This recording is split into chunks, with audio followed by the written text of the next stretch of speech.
সবার সুস্বাস্থ্য কামনা করে আজকের ক্লাস শুরু করছি। সবাইকে আসসালামু আলাইকুম এবং অনলাইন ক্লাসে স্বাগতম। তো আজকে আমি তোমাদেরকে খুব মিস করছি।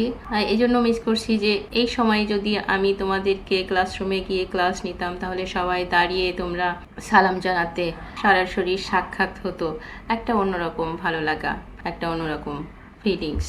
তবে আমরা সেই সরাসরি সাক্ষাৎটা মিস করলেও হয়তো ক্লাসে যা পড়াতাম তা থেকে কিছু কম পড়াবো না বা খারাপ পড়াবো না আশা করছি, এবং তোমরা ভালোভাবেই বুঝতে পারবে। আমি সেভাবেই তোমাদেরকে পড়ানোর চেষ্টা করব। তো ক্লাস শুরু করার আগে আমি আমার পরিচয়টা দিতে চাই। আমি তাহমিনা পারভিন, সহকারী অধ্যাপক, অর্থনীতি বিভাগ, ইডেন মহিলা কলেজ, ঢাকা। আমি তোমাদেরকে যে বিষয়টি পড়াই সেটি হচ্ছে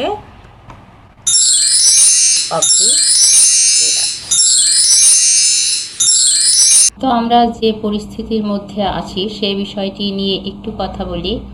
দেখো, কোভিড-19 আমাদের দেশে প্রবেশ করেছে 8ই মার্চ। 17ই মার্চ থেকে আমাদের সকল স্কুল কলেজ সবকিছু বন্ধ হয়ে গেল। 25শে মার্চ থেকে সরকার সাধারণ ছুটি ঘোষণা করলো। তো আমাদের উপর এই কোভিড-19 এর প্রভাবটা কি? অনেক ধরনের প্রভাব আছে, যেমন আর্থিক, মানসিক, শারীরিক।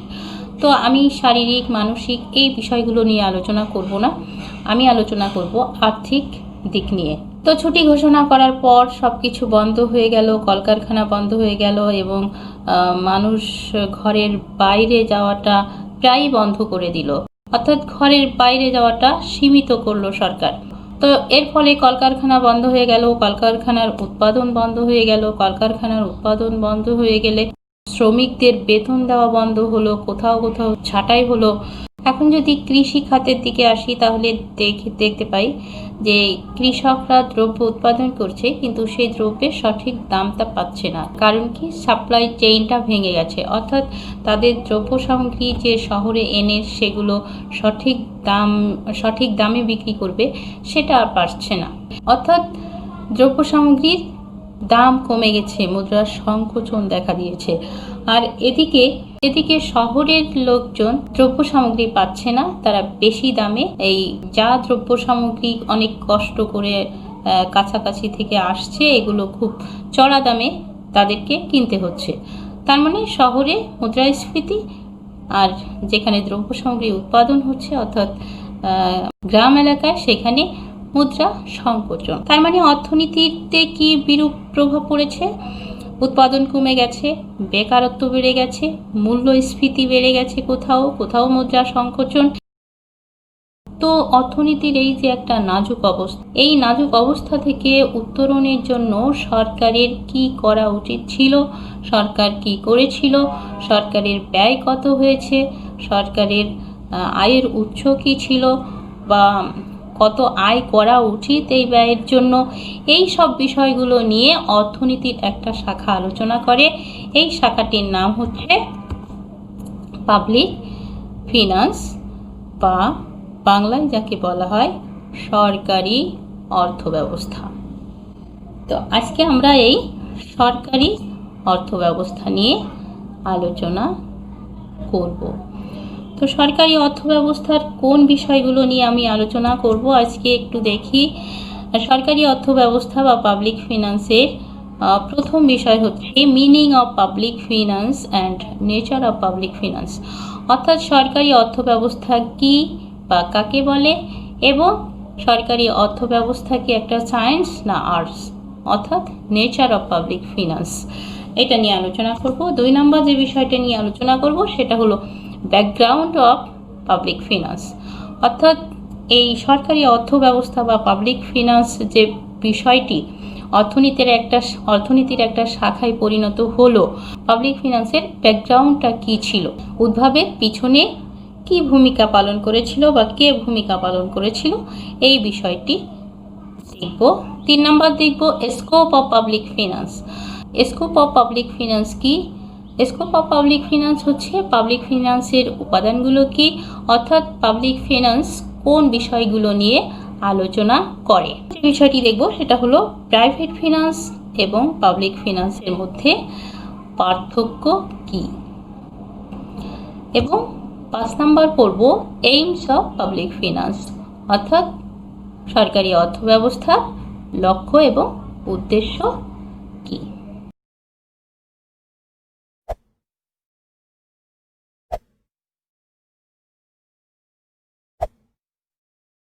তো আমরা চলে যাই প্রথম আমাদের আলোচ্য বিষয় meaning of public finance and nature of public ফিনান্সে আমরা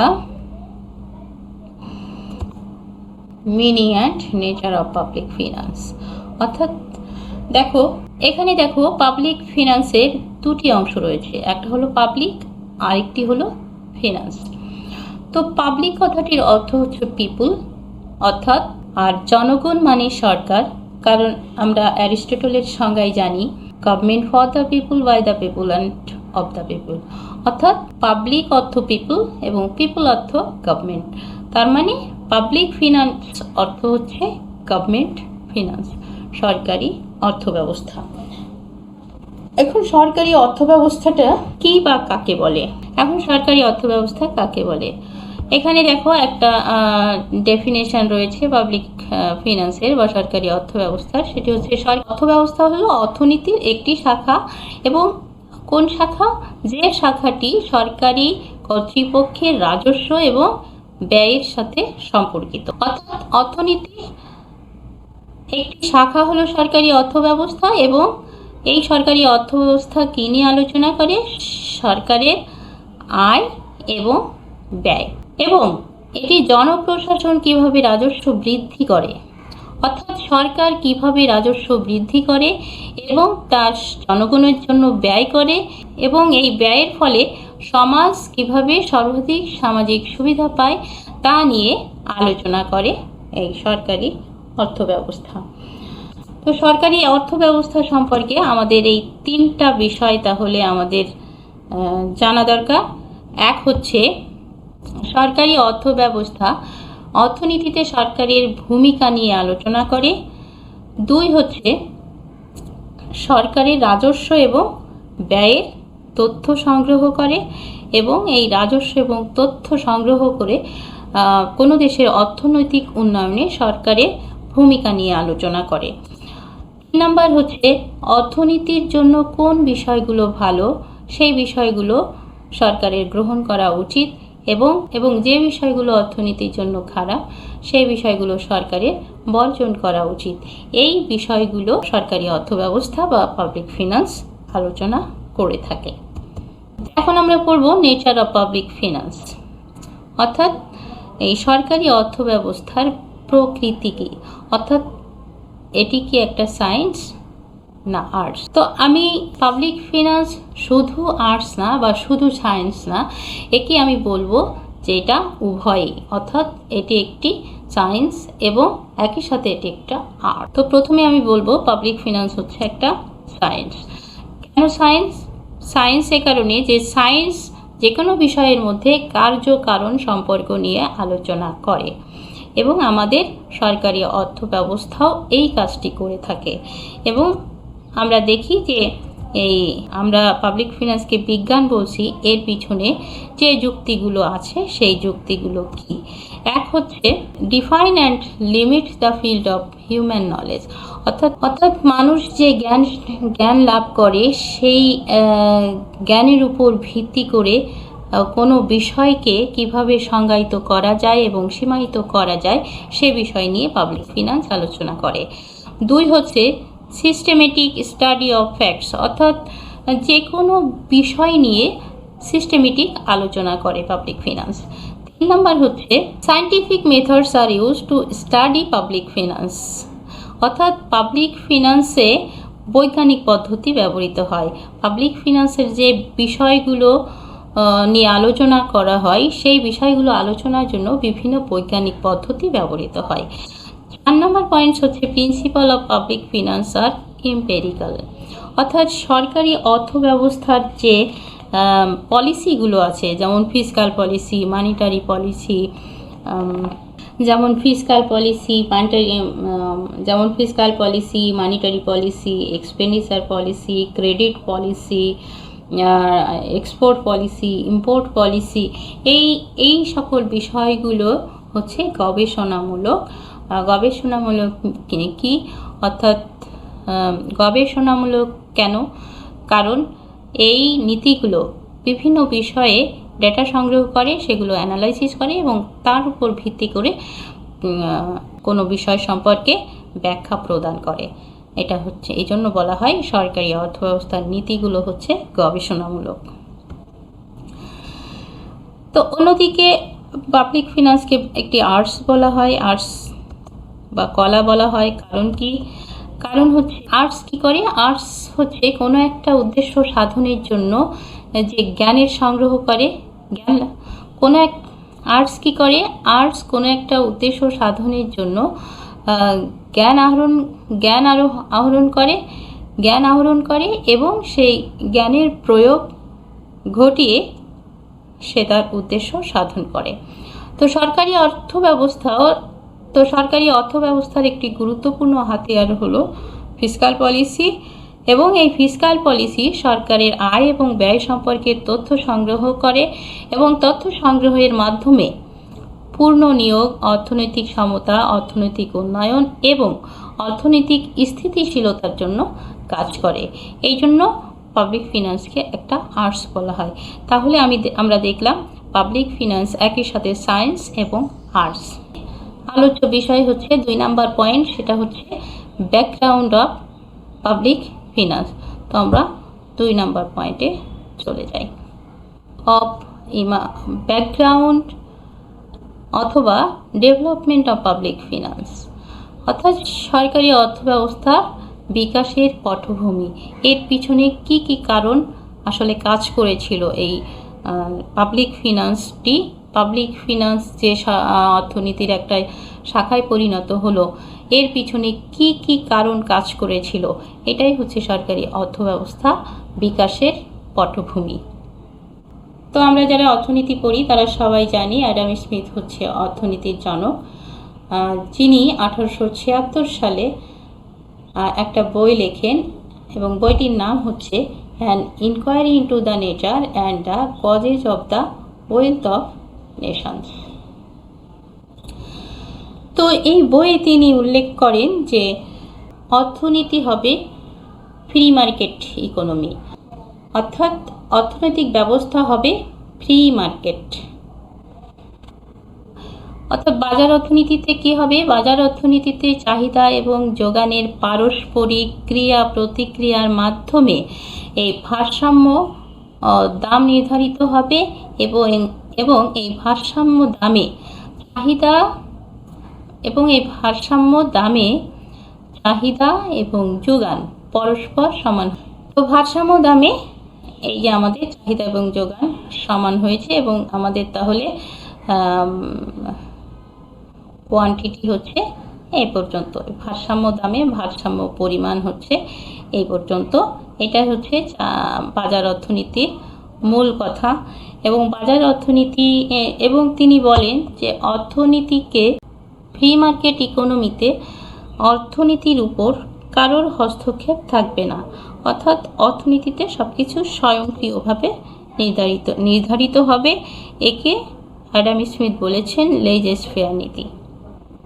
ব্যক্তি স্বাতন্ত্র্যবোধ, এবং এই ব্যক্তি স্বাতন্ত্র্যবোধের মূল নীতি হচ্ছে সেলফ ইন্টারেস্ট এবং কম্পিটিশন, অর্থাৎ এখানে উৎপাদন করা হয় নিজের স্বার্থের জন্য, নিজের লাভের জন্য, এবং সেখানে পূর্ণ প্রতিযোগিতা বিরাজমান থাকে। এখন আমরা একটু ইতিহাসে ফিরে যাই। আমরা অনেকেই গ্রেট ডিপ্রেশনের নাম শুনেছি এবং বর্তমানে আমরা যে পরিস্থিতির মধ্যে আছি সেটাও অনেকটাই ডিপ্রেশনের মতো একটা মহামন্দা, বৈশ্বিক মহামন্দা আমরা সবাই জানি। এবং গ্রেট ডিপ্রেশনে কি হয়েছিল? তো এই গ্রেট ডিপ্রেশন নিয়ে আলোচনার আগে আমাকে একটু ইতিহাসে ফিরে যেতে হবে। 1914 সালে প্রথম বিশ্বযুদ্ধ শুরু হয়। এই প্রথম বিশ্বযুদ্ধের পর জার্মানির অবস্থা খুব খারাপ ছিল এবং আমেরিকা তখন খুব ভালো অবস্থানে ছিল। কিভাবে ছিল? আমেরিকায় এই 1919-এর পরে অনেক নতুন নতুন ইন্ডাস্ট্রি গড়ে ওঠে সে এবং জনগণ ভোগবাদী হয়ে যায়। অর্থাৎ হোম অ্যাপ্লায়েন্স যেসব জিনিসপত্র আছে, যেমন ওয়াশিং মেশিন, রেফ্রিজারেটর, ওভেন, এই সব জিনিসপত্রের চাহিদা বেড়ে যায়। তো এইসব জিনিসপত্রের চাহিদা বেড়ে যাওয়াতে বিভিন্ন নতুন নতুন কলকারখানা এগুলো তৈরি করতে থাকে। তো এই কলকারখানার উৎপাদন বাড়ে, তো উৎপাদন বাড়লে নিয়োগ বাড়ে, প্রফিট বাড়ে, আবারও নিয়োগ বাড়ে, আবারও বেশি ইনভেস্টমেন্ট করা হয়।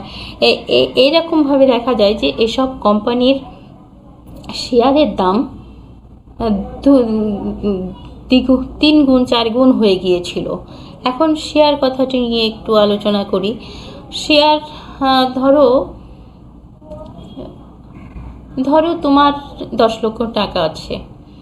এই 10 লক্ষ টাকা দিয়ে তুমি একটা কোম্পানি খুলতে চাচ্ছ।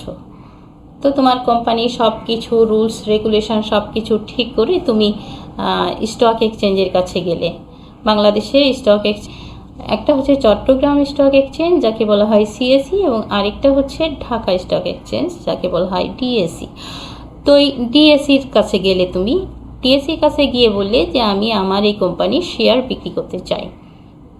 তো স্টক এক্সচেঞ্জ কী করলো, তোমার কোম্পানির এই মূল্যের উপর ভিত্তি করে 10টা শেয়ারে তোমার কোম্পানিকে ভাগ করলো এবং প্রত্যেকটা শেয়ারের দাম নির্ধারণ করলো 1 লক্ষ টাকা। এখন এই শেয়ারটা বাজারে ছেড়ে দিল। বাজারে ছেড়ে দিলে মানুষ সেটা যখন দেখছে যে এই কোম্পানি লাভ করছে, তখন সেটা বেশি করে কিনছে, তার চাহিদা বেড়ে যাচ্ছে এবং এই টাকাটা এবং এই শেয়ারের মূল্যটা বেড়ে যাচ্ছে, কোম্পানি আস্তে আস্তে এক্সপ্যান্ড করছে। এভাবে এটা হচ্ছে শেয়ার বাজারের প্রাথমিক ধারণা। তো তখন আবার ফিরে যায় আমরা সেই আমেরিকার অর্থনীতিতে। তো তখন আমেরিকায় এই যে কোম্পানিগুলো গড়ে উঠলো, নতুন নতুন কোম্পানি, এবং আগেও যে কোম্পানিগুলো ছিল সেই কোম্পানিগুলোর শেয়ারের মূল্য হু হু করে বেড়ে গেল এবং আস্তে আস্তে এগুলো এই শেয়ারের মূল্য ক্রমাগতই বাড়তে থাকে, তত্তর করে বাড়তে থাকে। তো এর ফলে কি হলো, যারা যে জুতা সেলাই করে সেও শেয়ার কিনতে লাগলো, যে চাষাবাদ করে সেও শেয়ার কিনতে লাগলো। আমি বলছি না যে জুতা সেলাই করলে শেয়ার কেনা যাবে না বা চাষাবাদ করলে সে শেয়ার কিনতে পারবে না। আমি এই কারণে বলছি যে শেয়ার সম্পর্কে যাদের ন্যূনতম ধারণা নাই তারাও শেয়ার মার্কেটে ইনভেস্ট করলো। দেখলো যে কিরে, ইনভেস্ট করলেই টাকা, আমি শেয়ার কিনলেই তার দাম বেড়ে যাচ্ছে এবং বিক্রি করলে আমি লাভবান হচ্ছি, আরও কিনি। তো সব কিছুর একটা পিক পিরিয়ড আছে। হঠাৎ করে এই শেয়ারের দাম একটু কমতে থাকে। এই যে শেয়ারের দাম কমতে থাকে 1929 সালে, এবং আস্তে আস্তে এটা কমতে 1929 সালের 29শে অক্টোবর, থার্সডে, সেদিন সর্বোচ্চ ধস নেমেছিল আমেরিকার শেয়ার বাজারে। এই জন্য ওই দিনটাকে বলা হয় ব্ল্যাক থার্সডে। তো এই শেয়ার বাজারে ধস নামলো, সবাই শেয়ার বিক্রি করার জন্য হুড়মুড় খেয়ে পড়ল। শেয়ারের দাম কমতে একেবারে নিচে নেমে আসলো এবং কোম্পানি শেয়ারের দাম যেহেতু কমে যাচ্ছে, সবাই বিক্রি করার জন্য এবং টাকা তুলে নেওয়ার জন্য সবাই চেষ্টা করছে, তাহলে কোম্পানি তো আর উৎপাদন করতে পারছে না। তাহলে উৎপাদন না করতে পারলে শ্রমিক ছাঁটাই করছে, মানুষের হাতে টাকা নাই, মানুষের চাকরি নাই। তখন ছোট ছোট ছেলে মেয়েরাও দেখো এই যে প্লে কার্ড নিয়ে রাস্তায় বেরিয়ে পড়েছে যে আমার ড্যাডকে একটা চাকরি দাও, আমার ড্যাডকে কেন তোমরা একটা চাকরি দিতে পারো না। তো এই অবস্থা অর্থনীতিতে চলতে থাকে, আমেরিকার অর্থনীতিতে চলতে থাকে। তো এই অবস্থাটাকে বলা হয় গ্রেট ডিপ্রেশন। অর্থাৎ কোথাও মুদ্রাস্ফীতি, কোথাও মুদ্রা সংকোচন, মানুষের হাতে টাকা নাই, আবার বেকারত্ব, আবার উৎপাদন নাই, এবং কোম্পানিগুলো সব দেউলিয়া হয়ে গেল, ব্যাংকগুলো দেউলিয়া হয়ে গেল, চাকরি হারিয়ে সবাই ব্যাংক থেকে টাকা তুলে নেওয়ার জন্য হুমড়ি খেয়ে পড়লো, ব্যাংক টাকা দিতে পারলো না, এবং তখন 8,000 ব্যাংক আমেরিকায় দেউলিয়া হয়ে গিয়েছিল।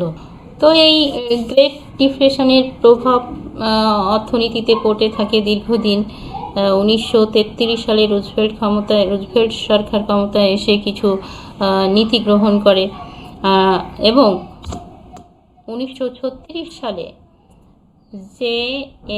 অর্থাৎ জন মেনার্ড কেইন্স একটা বই লেখেন যার নাম the general theory of employment, interest and money, এবং এই বইয়ে তিনি ফিসকাল পলিসি সম্পর্কে তার মতামত দেন।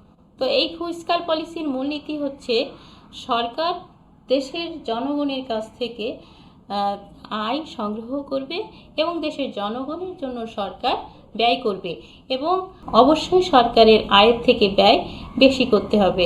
এবং তখন তিনি এই মতবাদ তখন তিনি আমেরিকার অর্থনীতির জন্য এই মতবাদ দেন যে আমেরিকার সরকার জনগণের জন্য একটা বড় অংশ ব্যয় করবে, যাতে জনগণের হাতে টাকা আসে, জনগণের ক্রয় ক্ষমতা বাড়ে। জনগণের ক্রয় ক্ষমতা বাড়লে কোম্পানিগুলো তাদের উৎপাদনে ফিরে যেতে পারবে, শ্রমিক নিয়োগ হবে এবং অর্থনীতি আবার ফিরে দাঁড়াবে। এবং তিনি এই সময়ে ক্লাসিক্যাল অর্থনীতিবিদদের যে ধারণা ছিল ফ্রি মার্কেট ইকোনমি, তার বিরুদ্ধে একটা চ্যালেঞ্জ ছুড়ে দেন যে এই নীতি যদি চলতে থাকে তাহলে অর্থনীতিতে প্রায়ই এরকম মন্দা দেখা দিবে। অর্থনীতিতে কোনো দেশের জনগণের কল্যাণের জন্য, অর্থনৈতিক উন্নয়নের জন্য অবশ্যই সরকারকে একটা ভূমিকা পালন করতে হবে এবং সরকারি হস্তক্ষেপ অর্থনীতিতে অবশ্যই প্রয়োজন আছে। এই বিষয়টি নিয়ে তিনি মতবাদ প্রকাশ করেন এবং সেই থেকে এই পাবলিক ফিনান্স অর্থাৎ সরকারি অর্থ ব্যবস্থা অর্থনীতির একটা শাখায় পরিণত হলো। এভাবে সরকারি অর্থ ব্যবস্থার উদ্ভব ঘটল। তো আমরা এখন পড়ব আমাদের যে টপিকসগুলো আলোচনার কথা ছিল সেই 3 নম্বর টপিকসে। তো 3 নম্বর টপিকসে আমাদের কি ছিল? আমাদের scope of public finance. Scope of public finance কি? যে পাবলিক ফিনান্সের আওতায় কি কি আলোচনা করা হয়, অর্থাৎ পাবলিক ফিনান্সে অর্থনীতির একটা শাখা এবং অর্থনীতির কোন কোন বিষয়গুলো এই পাবলিক ফিনান্স বিষয়টিতে আলোচনা করা হয় সেটি আমরা এখন দেখব। তো এইটা দেখার জন্য আমরা একটু বোর্ডে ফিরে যাব। তো পাবলিক ফিনান্সের দেখো দুইটা পার্ট আছে, একটা হচ্ছে পাবলিক আর আরেকটি হচ্ছে ফিনান্স। তো পাবলিক কথাটি দিয়ে আমরা আগেই জেনেছি, এটা হচ্ছে পাবলিক কথাটি দিয়ে গভর্নমেন্টকে বোঝানো হয়। এখন এই ফাইন্যান্স কথাটি অনেক অর্থ বহন করে। যেমন ধরা যাক কোনো একজন ব্যক্তি তার মেয়ে বিয়ে দিতে চায়। তো মেয়ে তো যে সে ছেলের কাছে বিয়ে দেওয়া যাবে না, সে ঘটককে জিজ্ঞাসা করে, আচ্ছা মেয়ে তো বিয়ে দিব, তো ছেলের ফাইন্যান্সিয়াল কন্ডিশন কেমন? তো ছেলের ফাইন্যান্সিয়াল কন্ডিশন দিয়ে এখানে কি বোঝানো হচ্ছে? বোঝানো হচ্ছে ছেলের আর্নিংস কত, ছেলের এক্সপেন্ডিচার কত, তার কোনো লোন আছে কি না, তার কোনো অ্যাসেট আছে কি না, ইত্যাদি সব বিষয়গুলোকে একসাথে বলা হচ্ছে যে ছেলের ফাইন্যান্সিয়াল কন্ডিশন কেমন। তাহলে আমাদের এই পাবলিক ফিনান্সেরও এরকম অনেকগুলো বিষয় আছে, অর্থাৎ প্রাইভেট ফিনান্স যেমন ব্যক্তির আয়, ব্যয়, লোন, অ্যাসেট ইত্যাদি সবগুলো বিষয়কে ইনক্লুড করে, তেমনি পাবলিক ফিনান্সও গভর্নমেন্টের আর্নিংস কত, এক্সপেন্ডিচার কত, লোন কত, বা এটা কিভাবে পরিচালিত হয় এই বিষয়গুলো নিয়ে আলোচনা করে। তাহলে পাবলিক ফিনান্সের প্রধান 4টা কম্পোনেন্ট রয়েছে। প্রথম কম্পোনেন্ট হচ্ছে পাবলিক ইনকাম। তো এখন সরকারে যে ইনকাম করে জনগণের কাছ থেকে, জনগণকে বলে যে তুমি কত টাকা আয় করছো, তোমার আয়ের উৎস কী সেগুলো দেখাও এবং ট্যাক্স প্রদান করো, সরকারকে ট্যাক্স দাও। তো গভর্নমেন্ট যদি এটা বলতে পারে, ইন্ডিভিজুয়ালও এটা বলতে পারে। অর্থাৎ ইন্ডিভিজুয়াল গভর্নমেন্টকে বলবে যে আচ্ছা তুমি যে এত টাকা ইনকাম করো, আমাদের কাছ থেকে বিভিন্ন সময়ে ট্যাক্স নাও, তো তোমার এক্সপেন্ডিচার কত। তো এই ক্ষেত্রে চলে আসলো public expenditure. Public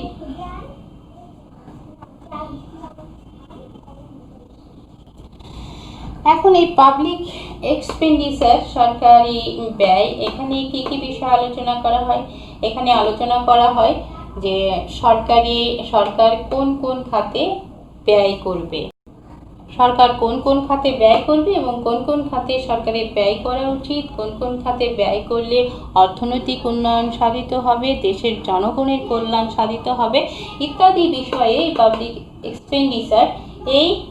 public expenditure আলোচনায় এগুলো অন্তর্ভুক্ত থাকে। তা এখন ধরো তো তুমি একজন ব্যক্তি, সেখানে এই 2000 টাকাই কিন্তু তোমার ইনকাম, তুমি আয় করছো না, কিন্তু তোমার একটা যে কোনো একটা সোর্স থেকে তুমি এই 2000 টাকা প্রতি মাসে পাচ্ছ, এটাই তোমার ইনকাম।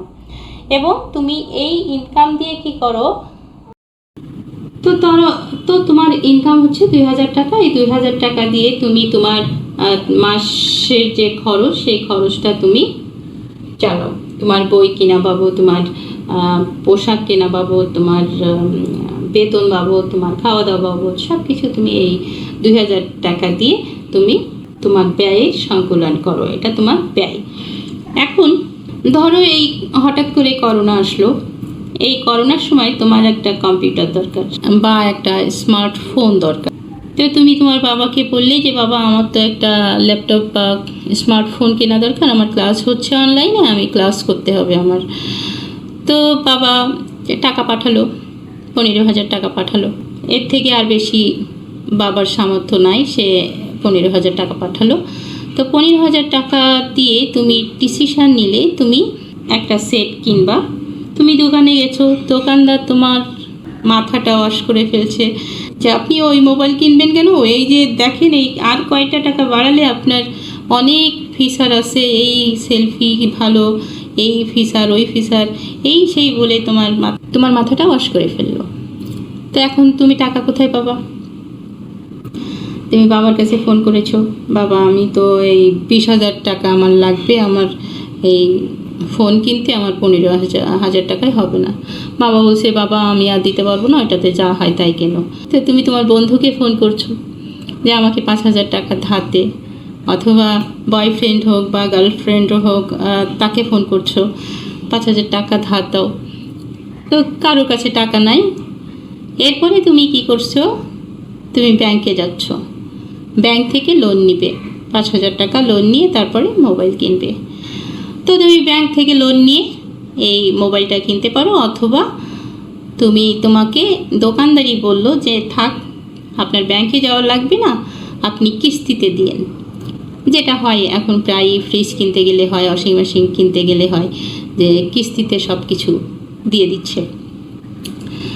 তো এই পরিস্থিতিতে তো তুমি একজন ব্যক্তি, তোমার লোন করার প্রয়োজন হলো, একজন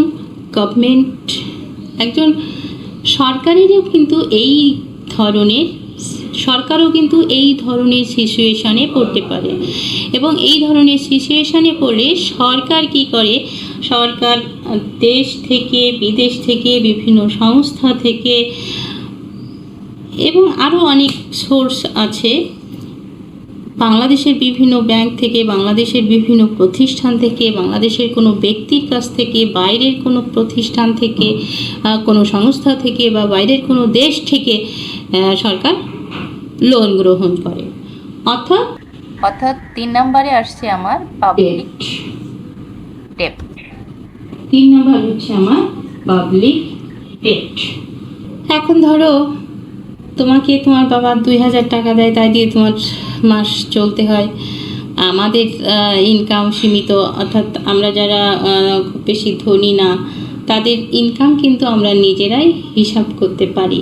কিন্তু এমন হতে পারে যেমন সালমান এফ রহমান আছে বাংলাদেশের সবচেয়ে ধনী, তারপরে ইন্ডিয়াতে সবচেয়ে ধনী আছে মুকেশ আম্বানি, নাম শুনছো কিনা জানি না।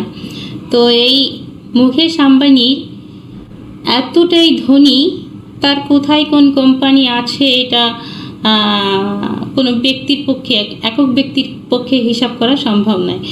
তার একটা বাড়ি আছে শুধু $1 বিলিয়ন, $1 বিলিয়ন সমান মূল্যে, $1 বিলিয়ন সমান মূল্যে তার একটা বাড়ি আছে। এবং এটি হচ্ছে বিশ্বের দ্বিতীয় ব্যয়বহুল বাড়ি। প্রথম ব্যয়বহুল বাড়ি হচ্ছে ব্রিটেনের রানীর বাসভবন বাকিংহাম প্যালেস, হচ্ছে বিশ্বের সবচেয়ে ব্যয়বহুল বাড়ি। তো এই যে ব্যক্তি মুকেশ আম্বানি, মিলিয়ন বিলিয়ন টাকা তার প্রতি মাসে ইনকাম, তো এই টাকাগুলো কি একা মুকেশ আম্বানির পক্ষে হিসাব করা সম্ভব না। এই কারণে তার কিছু কর্মচারী রয়েছে, তার হচ্ছে কিছু এমপ্লয়ি রয়েছে, এবং এই এমপ্লয়িগুলো কি করে তার ইনকাম, তার এক্সপেন্ডিচার, তার লোন ইত্যাদি বিষয়গুলো দেখাশোনা করে। তো একইভাবে গভর্নমেন্টেরও এরকম একটা অ্যাডমিনিস্ট্রেশন রয়েছে যাকে বলা হয় পাবলিক অ্যাডমিনিস্ট্রেশন। তো এই পাবলিক অ্যাডমিনিস্ট্রেশনের কাজ হচ্ছে public income, public expenditure, public debt ইত্যাদি বিষয়ে খোঁজখবর নেওয়া, এবং পাবলিকের কত ইনকাম হলো প্রতি বছরে, পাবলিক কত ব্যয় করছে, পাবলিকের লোন কত, কোন খাতে কত আয়, কোন খাতে কত আয় হতে পারে, কোন খাতে কত ব্যয় করলে সমাজের কল্যাণ সর্বাধিক হবে ইত্যাদি বিষয়গুলো নিয়ে আলোচনা করে এই পাবলিক অ্যাডমিনিস্ট্রেশন। এবং আমাদের দেশে এই কাজটি করে থাকে সরকারের একটা বড় অংশ, সেটা হচ্ছে অর্থ মন্ত্রণালয় এবং অর্থ ও পরিকল্পনা মন্ত্রণালয়। এখন এই পাবলিক ইনকামকে প্রধানত দুই ভাগে ভাগ করা যায়, একটা হচ্ছে ট্যাক্স রেভিনিউ আর একটা হচ্ছে নন ট্যাক্স রেভিনিউ। এই ট্যাক্স রেভিনিউ কোনটা? ট্যাক্স রেভিনিউ হচ্ছে সরকার জনগণের কাছ থেকে বা বিভিন্ন প্রতিষ্ঠানের কাছ থেকে যে কর আদায় করে সেটাই হচ্ছে এই ট্যাক্স রেভিনিউ। তো এই ট্যাক্স রেভিনিউর মধ্যে অনেক ধরনের ট্যাক্স রয়েছে, সব ট্যাক্সই এই ট্যাক্স রেভিনিউর অন্তর্ভুক্ত, অর্থাৎ আয়ের উপর যে কর দেয় সেই কর অন্তর্ভুক্ত হবে। তারপরে কোনো প্রতিষ্ঠানের জন্য যে কর প্রদান করে সেটা এই ট্যাক্স রেভিনিউর অন্তর্ভুক্ত, বিক্রয় কর, ভ্যাট, ভ্যালু অ্যাডেড ট্যাক্স এবং এক্সাইজ ট্যাক্স এই ট্যাক্স রেভিনিউর মধ্যে অন্তর্ভুক্ত হবে। নন ট্যাক্স রেভিনিউ কোনটা? নন ট্যাক্স রেভিনিউ হচ্ছে কর বহির্ভূত আয়। কর বহির্ভূত আয় হচ্ছে কোনগুলো? যেমন সরকারের সরকারি কোনো কলকারখানা থেকে যে আয় হয়, সরকারি স্কুল, কলেজ বা হাসপাতাল থেকে যেটি আয় হয়, তারপরে এই যে বিদ্যুৎ খাতটা সরকারের হাতে রয়েছে, এখান থেকে যে আয় হয়, রেলওয়ে খাত থেকে যে আয় হয়, স্টাম্প বিক্রি বাবদ যে আয় হয়, বিয়ে রেজিস্ট্রেশনের জন্য যে আয় হয়, বা এই যে বিভিন্ন জরিমানা বাবদ যে আয় হয় ইত্যাদি বিষয়গুলো এখানে অন্তর্ভুক্ত, এই নন ট্যাক্স রেভিনিউর মধ্যে অন্তর্ভুক্ত হয়ে থাকে। অর্থাৎ নন ট্যাক্স রেভিনিউর মধ্যে তাহলে কি রয়েছে? অর্থাৎ নন ট্যাক্স রেভিনিউর মধ্যে রয়েছে ডিফারেন্ট টাইপ অফ ফি, অর্থাৎ বিভিন্ন ধরনের ফি, রেজিস্ট্রেশন ফি। কি রেজিস্ট্রেশন? যেমন বিয়ে রেজিস্ট্রেশন হতে পারে, ফ্ল্যাট রেজিস্ট্রেশন হতে পারে, জমি রেজিস্ট্রেশন হতে পারে ইত্যাদি। পেনাল্টি, এটা কি? পেনাল্টিটা কি? পেনাল্টি হচ্ছে বিভিন্ন শাস্তি বাবদ যে জনগণের কাছ থেকে বিভিন্ন শাস্তি বাবদ যে কোনো অপরাধীর কাছ থেকে যে জরিমানাটা আদায় করে সরকার, সেটাও তার একটা আয়ের উৎস। এরপর গভর্নমেন্ট প্রফিট, কোনো বাইরের কোনো দেশ যদি সরকারকে কোনো ধরনের সাহায্য করে, অনুদান দেয়, সেটা। ইন্টারেস্ট রেট, আর সরকার বিভিন্ন ব্যক্তিকে বা বিভিন্ন কোম্পানিকে লোন দিয়ে থাকে এবং এই লোন বাবদ সে যে ইন্টারেস্ট পায় সেটাও সরকারের আয়ের একটা অংশ। এখন আসা যাক পাবলিক এক্সপেন্ডিচারে। পাবলিক এক্সপেন্ডিচারকে প্রথমত ভাগ করা যায় প্ল্যান্ড এক্সপেন্ডিচার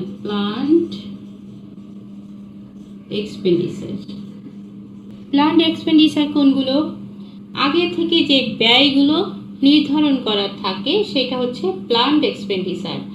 তো সরকারের ক্ষেত্রেও আগে থেকে যে ব্যয়গুলো নির্ধারণ করা থাকে সেইগুলো হচ্ছে সরকারের প্ল্যান্ড এক্সপেন্ডিচার।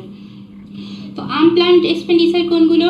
আনপ্ল্যান্ড এক্সপেন্ডিচার হচ্ছে যে এক্সপেন্ডিচার সম্পর্কে আগে থেকে কোনো ধারণা করা যায় না, তাকে বলা হয় আনপ্ল্যান্ড এক্সপেন্ডিচার। যেমন এই করোনাকালীন সময়ে তোমার একটা ল্যাপটপ লাগবে বা তোমার একটা স্মার্টফোন লাগবে, এটা আগে থেকে নির্ধারিত ছিল না। এই ব্যয়টা হঠাৎ করে অপ্রত্যাশিত, এটা হচ্ছে আনপ্ল্যান্ড এক্সপেন্ডিচার। সেরকম গভর্নমেন্টও কিন্তু এই করোনা বাবদ অনেক ব্যয় করেছে। এই ব্যয় কিন্তু পূর্ব নির্ধারিত ছিল না, অর্থাৎ কারো জানা ছিল না। এটাই হচ্ছে আনপ্ল্যান্ড এক্সপেন্ডিচার। এরপর হচ্ছে প্রোডাক্টিভ এক্সপেন্ডিচার কোনগুলো? তাহলে তোমাকে যে টাকা পাঠাচ্ছে সেই টাকা দিয়ে তুমি সিনেমা দেখতে গিয়েছো, এখন এই সিনেমা দেখতে যাওয়া এটা হচ্ছে আনপ্রোডাক্টিভ এক্সপেন্ডিচার। হ্যাঁ, এটা প্রোডাক্টিভ এক্সপেন্ডিচার কখন হবে? যখন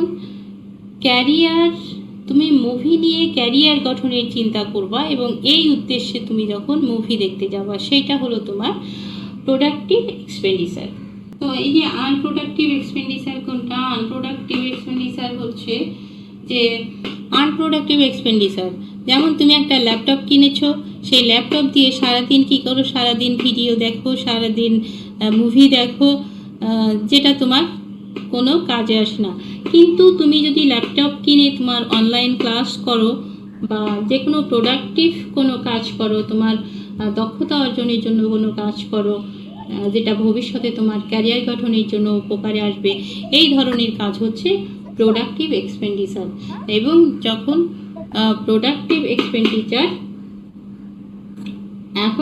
যখন তুমি ল্যাপটপটা কোনো শুধু সময় কাটানোর জন্যই ব্যবহার করছো, তখন এটা হবে আনপ্রোডাক্টিভ এক্সপেন্ডিচার।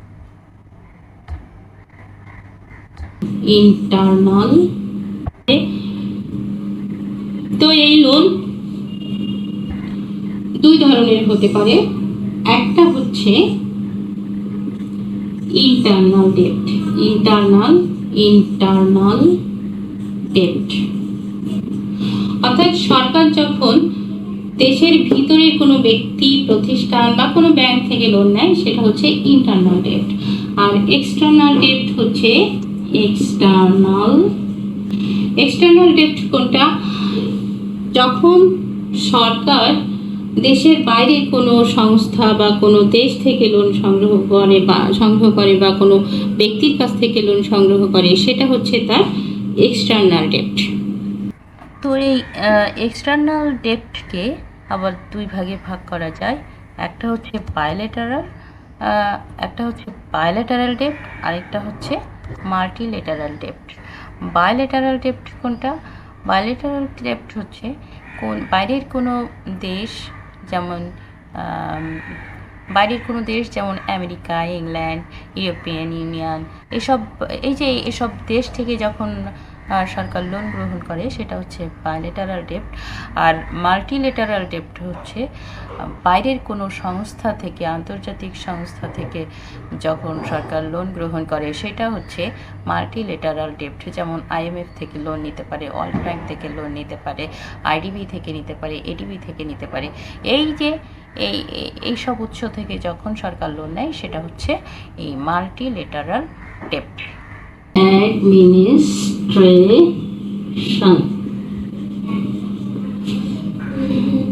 পাবলিক অ্যাডমিনিস্ট্রেশন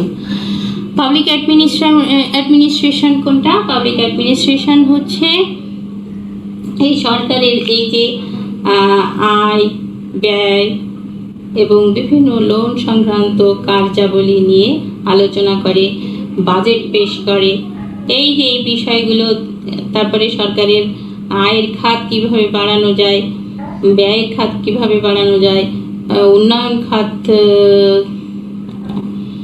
কোন খাতে ব্যয় বৃদ্ধি করা উচিত, উন্নয়ন খাত কোনগুলো, তারপরে বাৎসরিক বিভিন্ন প্রতিষ্ঠানের কাছ থেকে যে বিভিন্ন প্রতিষ্ঠানের যে বাজেট রয়েছে, বিভিন্ন প্রতিষ্ঠানের বাজেট রয়েছে, সেই বাজেটগুলো সংগ্রহ করা এবং এই বাজেটগুলো সংগ্রহ করে একটা জাতীয় বাজেট পেশ করা, এই সব কাজগুলো করে থাকে পাবলিক অ্যাডমিনিস্ট্রেশন বা সরকারি প্রশাসন।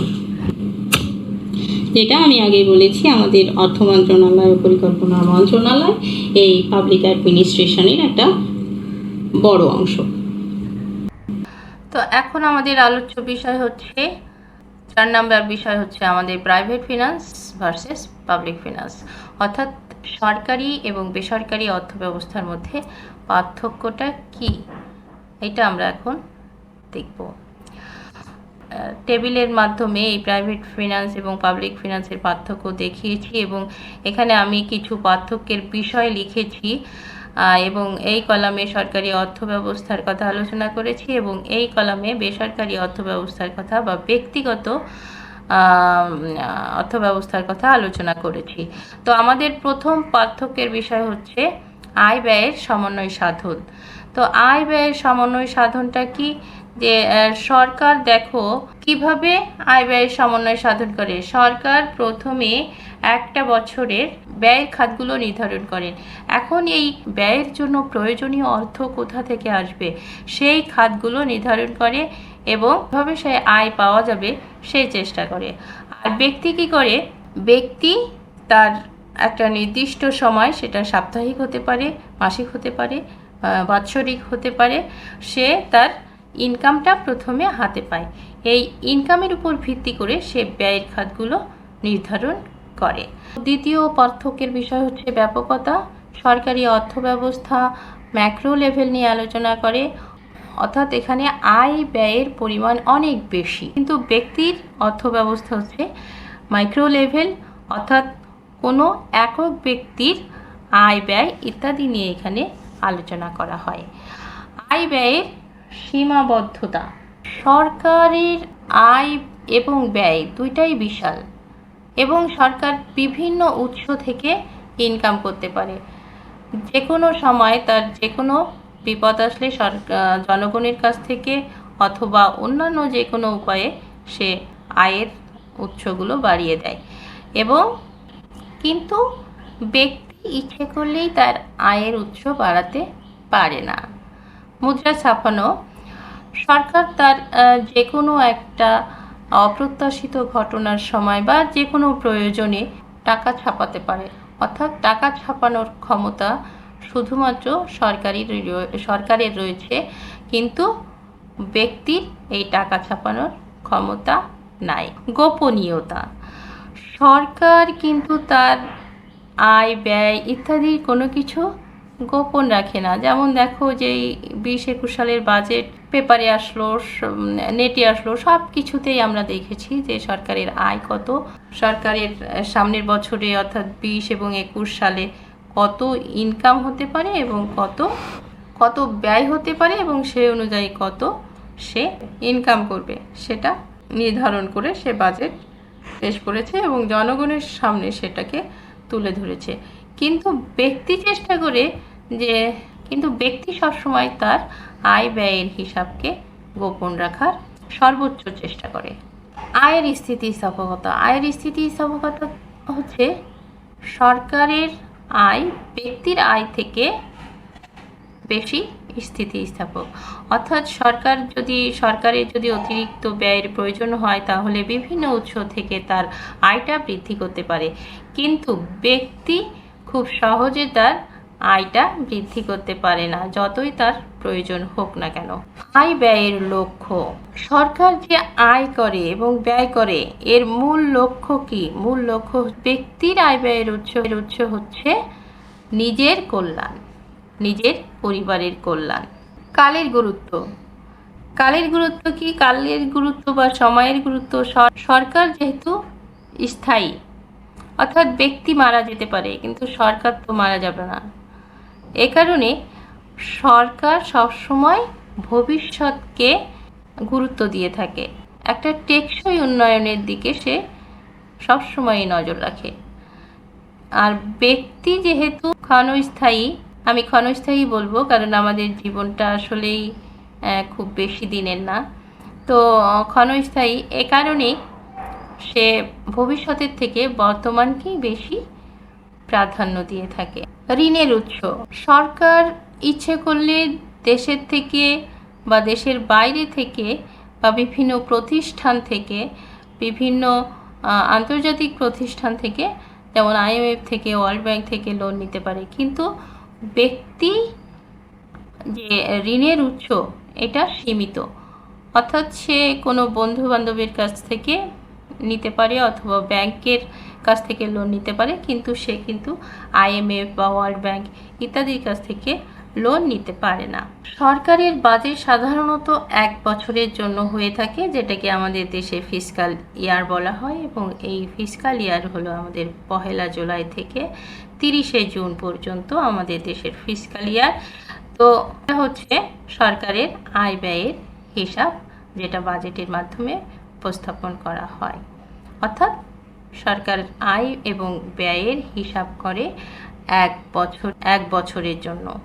ব্যক্তির এই আয় ব্যয়ের হিসাব 1 বছরের জন্য না, সেখানে ব্যক্তির আয় ব্যয়ের হিসাব 1 মাসের হতে পারে, 1 সপ্তাহের হতে পারে, তবে 1 বছরের আয় ব্যয়ের হিসাব খুব কম হয়।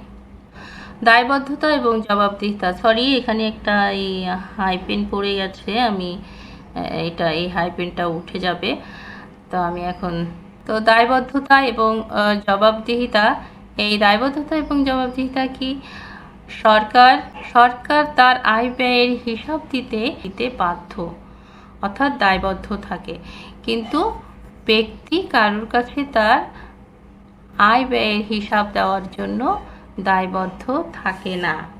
বাজেটের প্রকৃতি, সরকারি বাজেট সবসময় যে উদ্বৃত্ত হলে সরকারের সম্মান তাতে খুব বাড়বে এমন না। সরকারের বাজেট বরং ঘাটতি বাজেট হলেই সেটা জনগণ খুশি, কারণ জনগণের জন্য বেশি ব্যয় করবে এবং কম আয় করবে। আর ব্যক্তির বাজেট সবসময় উদ্বৃত্ত রাখার চেষ্টা করে, অর্থাৎ ব্যক্তি সবসময় তার আয়ের থেকে ব্যয় কম করার চেষ্টা করে। তো এই হলো আমাদের সরকারি অর্থব্যবস্থা এবং বেসরকারি অর্থব্যবস্থার মধ্যে পার্থক্য। তো এখন আমরা পড়ব এইমস অফ পাবলিক ফিনান্স, অর্থাৎ সরকারি অর্থব্যবস্থার লক্ষ্য এবং উদ্দেশ্যটা আসলে কি। সরকারি অর্থব্যবস্থার প্রধান 3টি উদ্দেশ্য বা লক্ষ্য রয়েছে। এক হচ্ছে সম্পদের কাম্য ব্যবহার। তো আমরা জানি আমাদের অর্থনীতির জন্মই হয়েছে এই সম্পদের কাম্য ব্যবহার করার জন্য, অর্থাৎ প্রথম থেকেই সম্পদ ছিল সীমিত এবং অভাব ছিল অসীম। এই সীমিত সম্পদের সাহায্যে কিভাবে অসীম অভাব পূরণ করা যায় এবং সর্বোচ্চ তৃপ্তি লাভ করা যায়, তার জন্য সম্পদের কাম্য ব্যবহার প্রয়োজন। তো এই সম্পদের কাম্য ব্যবহারই হচ্ছে পাবলিক ফিনান্সের মূল লক্ষ্য এবং উদ্দেশ্য। এবং সম্পদের কাম্য যদি ব্যবহার হয় তাহলে সেখানে বেকারত্ব থাকবে না, এবং সম্পদের কাম্য ব্যবহার হলে সেখানে বেকারত্ব থাকবে না এবং সর্বোচ্চ সামাজিক কল্যাণ অর্জিত হবে। পাবলিক ফিনান্সের দ্বিতীয় যে লক্ষ্য এবং উদ্দেশ্য হচ্ছে সেটি হচ্ছে সমাজে যেন আয় বন্টনের সমতা থাকে এবং সামাজিক ন্যায় বিচার প্রতিষ্ঠা। অর্থাৎ কোনো একটা দেশে যেন এমন না হয় যে কারোর কাছে অনেক ধন সম্পদ রয়েছে এবং কিছু মানুষ একেবারে রাস্তায় না খেয়ে পড়ে আছে, এরকম যেন না হয়। এটা দেখা বা এটাতে সরকারের ভূমিকা কি, এটা নিয়েও আলোচনা করা বা এইটা কিভাবে অর্জন করা যায়, সেটাও এই পাবলিক ফিনান্সের আরেকটি লক্ষ্য এবং উদ্দেশ্য। এবং 3 নম্বর উদ্দেশ্য হচ্ছে সামষ্টিক অর্থনীতির স্থিতিশীলতা অর্জন। এবং এই সামষ্টিক অর্থনীতির স্থিতিশীলতা অর্জনের জন্য আসলে অনেক কিছু করা হয়, অনেক কিছু করার প্রয়োজন। এবং তো এই তিনটাই হচ্ছে আমাদের সরকারি অর্থ ব্যবস্থা বা পাবলিক ফিনান্সের মূল উদ্দেশ্য এবং লক্ষ্য। এবং এর যে আরও ছোট ছোট কিছু উদ্দেশ্য আছে, যেটাকে বলা হবে যে এর সাব পয়েন্ট বা উপ পয়েন্ট, যে যেখানে বেকারত্ব দূরীকরণ হতে পারে, দক্ষ মানব সম্পদ গড়ে তোলা হতে পারে, আর্থসামাজিক অবকাঠামোগত উন্নয়ন হতে পারে, একচাটিয়া ব্যবসা নিয়ন্ত্রণ হতে পারে। এই যে বিষয়গুলো, অর্থনৈতিক উন্নয়ন সাধন হতে পারে, জনকল্যাণ নিশ্চিত হতে পারে, নারীর ক্ষমতায়ন হতে পারে। এই বিষয়গুলো নিশ্চিত করা এই পাবলিক ফিনান্সের আলোচ্য বিষয় এবং লক্ষ্য এবং উদ্দেশ্য। তো আজকে আমরা পড়লাম পাবলিক ফিনান্স কি, nature of public finance. 2 number পড়েছি background of public finance. 3 number পড়েছি scope of public finance. 4 number পড়েছি public finance versus private finance. এবং সর্বশেষ আমরা যেটা পড়লাম এইমস অফ পাবলিক ফিনান্স, অর্থাৎ পাবলিক ফিনান্সের লক্ষ্য এবং উদ্দেশ্য কি। তো এই লক্ষ্য এবং উদ্দেশ্যগুলোকে সামনে রেখে যদি কোনো দেশের উন্নয়নশীল সরকার বা যে কোনো দেশের সরকার যদি অর্থনৈতিক কর্মকাণ্ড পরিচালনা করে, তাহলে সে দেশের অর্থনৈতিক উন্নয়ন অবশ্যম্ভাবী। তবে এক্ষেত্রে সরকারের এদিকেও খেয়াল রাখতে হবে যেন তার কোনো কর্মকাণ্ডের জন্য, অর্থাৎ বেশি হস্তক্ষেপের ফলে আবার বেসরকারি খাত যেন অনুৎসাহিত না হয়। অর্থাৎ সরকার এবং ব্যক্তির মধ্যে একটা সমন্বয় সাধন, ভারসাম্যের মাধ্যমে এমনভাবে অর্থনীতি পরিচালিত হবে যেটা হবে একটা কাঙ্ক্ষিত উন্নয়ন, এবং তাহলেই দেশ সামনের দিকে এগিয়ে যাবে। তো আজকে এই পর্যন্তই। নেক্সট ক্লাসে আবার আমি ট্যাক্স চ্যাপ্টারে চলে যাব। তো সে পর্যন্ত সবাই ভালো থাকো, সুস্থ থাকো, নিরাপদে থাকো। আল্লাহ হাফেজ।